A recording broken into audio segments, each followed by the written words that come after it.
Terima kasih teman-teman telah kembali di channel Mendongeng 31. Semoga teman-teman dalam keadaan sehat-sehat ya. Tidak perlu berlama-lama, mari kita lanjutkan episode ke-19 ini. Begini ceritanya, masih di dalam hutan pegunungan monster.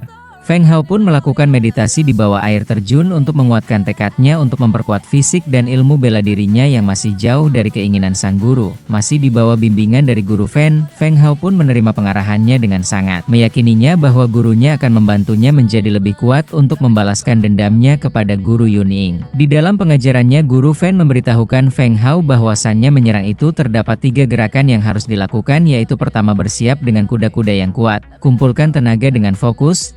Kedua, keluarkan energi dari seluruh tubuh untuk dipusatkan pada satu titik, dan yang terakhir adalah seranglah dengan seluruh kekuatan dan energi yang terkumpul. Jadi lain kali saat kau menggunakan keterampilan bela diri, biarkan energi dan kekuatan ilmu bela diri itu mengalir melalui serangan tersebut. Dengan cara itu akan mengurangi cedera pada tubuhmu, jelas guru Feng kepada Feng Hao yang masih bersemedi di bawah air terjun yang mengguyur dengan deras ke tubuhnya. Seraya meneruskan pengajarannya, guru Feng pun berkata, "Kau memang pintar dalam mempelajari ilmu bela diri, tapi kamu harus mengeluarkan potensi dari dalam dirimu. Potensimu hampir tidak dapat kamu sadari jika kamu tidak melalui kesulitan yang besar hingga kau merasakan ada di antara hidup dan mati." Feng Hao pun hanya mengangguk menandakan bahwa ia sangat paham apa yang diberikan oleh gurunya itu, dan mulai besok kamu harus pergi berburu monster tingkat 6. Feng Hao, perintah sang guru kepada muridnya. Seketika itu juga Feng Hao pun terkaget-kaget mendengarkan apa yang gurunya sampaikan, seraya berujar, "Guru, apa kau ingin membunuhku? Itu tidak mungkin. Untuk aku berburu binatang monster level 6 sedangkan aku baru level 5. Tapi dengan keinginannya untuk menjadi lebih kuat dan dapat mengembalikan nama baik keluarganya, terutama ayahnya Feng Chen, ia pun menyetujuinya untuk berburu monster itu." Keesokan harinya Feng Hao pun memulai pemburuannya. Mencari binatang monster level 6 yang diinginkan oleh guru Feng, dan tidak perlu membutuhkan waktu yang lama ia pun menemukan satu monster api level 6 yang sangat murka dengan keberadaan manusia di sekitarnya. Mereka pun saling berhadapan dengan niat yang sama, yaitu saling membunuh. Bentrokan fisik pun tidak dapat dielakkan lagi. Feng Hao yang hanya berada di level 5 tidak gentar menghadapi monster api level 6. Adu kekuatan dan adu mekanik pun terjadi di sana.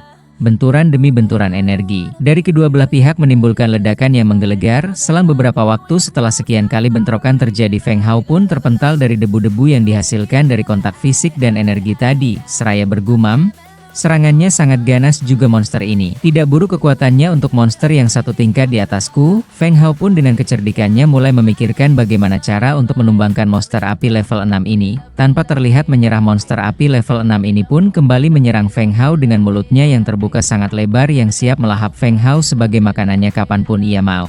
Suara yang sangat keras pun dikeluarkan monster api itu untuk memperingatkan Feng Hao betapa besar kekuatan yang ia miliki. Sementara itu Feng Hao pun yang masih terus berpikir bagaimana cara menumbangkan monster api ini. Ia pun bergumam dalam benaknya, "Monster ini terlihat seperti tidak bisa dianggap enteng. Ia memiliki kekuatan dan kecepatan di atasku.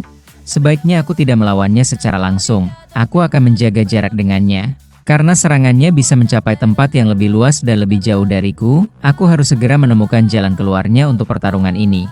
Gumam Feng Hao yang masih terus bergerak menghindari serangan dari monster api tersebut yang terus menyerangnya secara membabi buta. Kilatan-kilatan cahaya hasil benturan kekuatan pun semakin sering terlihat. Feng Hao pun telah mencoba berbagai macam cara untuk mengalahkan monster api ini. Tanpa putus asa ia pun bergumam, "Bagaimanapun dia hanya seekor monster, dan aku akan memperlihatkan kehebatanku ini sekarang juga, dan aku akan dengan segera akan mengalahkanmu, hai monster jelek."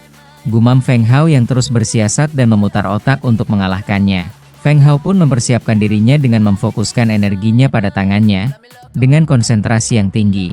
Cahaya keunguan pun mulai tampak di telapak tangan Feng Hao perlahan, tapi pasti cahaya keunguan itu pun membesar dan membungkus tangan Feng Hao seperti sarung tinju berkepala harimau. Inilah kekuatanku Tiger Glass, dan Feng Hao pun memulai rencananya untuk menyerang monster api itu. Pertama-tama aku akan mengalihkan pandangannya dengan membuat debu dari telapak tangan yang aku aliri kekuatan Tiger Glass. Dengan kekuatan ini akan membuat udara di sekitar menjadi panas, dan seharusnya akan membuat debu yang akan berterbangan menutupi pandangannya. Dengan begitu aku akan dapat mengecohnya. Dan benar apa yang direncanakan Feng Hao, debu-debu pun mulai membumbung tinggi menutupi pandangan monster tersebut. Setelah langkah pertamanya berhasil dilakukan, ia pun melanjutkannya dengan langkah keduanya, yaitu aku harus mengalihkan perhatiannya, dikarenakan ia tidak dapat melihat keberadaanku lagi dan ia telah kehilangan arah. Setelah ia lengah, aku pun dapat menyerangnya dengan mudah. Ini adalah rencana yang sempurna, gumam Feng Hao. Dan ia pun mengambil batu untuk membuat pengalihan pergerakan dari Feng Hao, yang seolah-olah Feng Hao berada di belakang tubuh monster tersebut, dan Feng Hao pun melemparkan batu itu. Seketika itu juga sang monster pun melihat ke arah belakang tubuhnya. Ia pun terpancing dengan apa yang Feng Hao rencanakan. Seketika itu juga dengan terpancingnya si monster, Feng Hao pun memulai melancarkan serangannya dengan lompatan yang tinggi dan kepalan tinju dengan kekuatan penuh pun telah siap untuk menerjang si monster tersebut.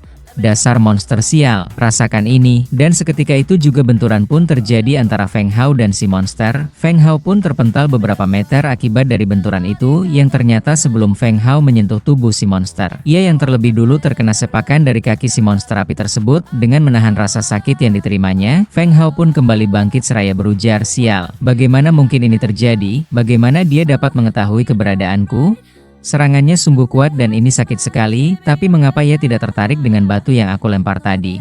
Sedangkan apa yang aku rencanakan sudah berjalan dengan mulus dan terukur, ujar Feng Hao dengan terus memegangi perutnya yang sakit dampak dari pukulan monster api itu. Sementara itu Guru Fen yang sedari tadi mengamati pertarungan antara Feng Hao dan monster api itu pun berkomentar, Feng Hao, aku pikir kau bocah jenius. Monster-monster di sini itu memiliki penciuman yang kuat. Dan monster api itu memiliki 30 kali lipat daya ciumnya dari penciuman monster yang lainnya. Jadi trik yang kau berikan tadi tidak akan dengan mudah menipunya. Ayo Feng Hao, kamu harus lebih serius lagi dalam menghadapi musuh-musuhmu itu, ujar Guru Fen yang dengan santainya ia membersihkan kuku. Sementara itu Feng Hao pun terperanjat setelah mengetahui informasi tentang monster api ini yang begitu cepat serta dapat membaca pergerakan dari Feng Hao, dan seketika itu juga sang monster itu pun datang lagi untuk menyerang Feng Hao yang sedang mencari informasi dari sang guru. Dengan sigap Feng Hao pun dapat menghindari serangannya.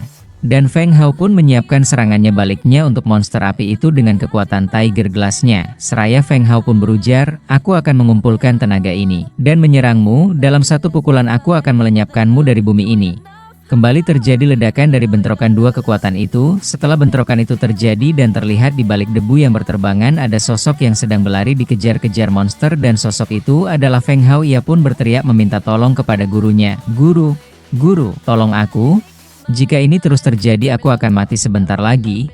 Jika kamu tidak mengajariku cara melawannya. Feng Hao pun terus berlari dan terus menghindari serangan-serangan yang dilancarkan oleh monster tersebut. Dengan memandang muridnya yang mulai terdesak, ia pun mengingatkan Feng Hao. Hai, Feng Hao, bukannya aku sudah mengajarimu? Cobalah untuk mengingatnya, apakah cocok menggunakan telapak harimau untuk melawan lawan yang bergerak begitu cepat seperti monster api itu? Dengan tampangnya yang kini mulai mengantuk, Guru Fen pun terus memperhatikan muridnya dan memberikan arahan-arahan apa yang harus Feng Hao perbuat. Seketika itu juga Feng Hao pun tersentak dan ia pun mengingat-ingat apa yang pernah diajari gurunya yang mungkin saja luput dalam ingatannya. Kembali terdengar auman yang keras dari monster api itu memperingatkan Feng Hao bahwa ia masih ada dan janganlah kau lengah, jika tidak kau akan aku makan. Feng Hao pun dengan sigap dan cekatan pun dapat menghindari serangan dari monster api itu. Feng Hao pun teringat dengan satu keterampilan yang berorientasi pada kecepatan dalam keterampilan bela diri gerakan harimau. Feng Hao pun mengambil ancang-ancang dan dari jarak yang dapat terjangkau oleh serangan Feng Hao ia pun mulai menyerangnya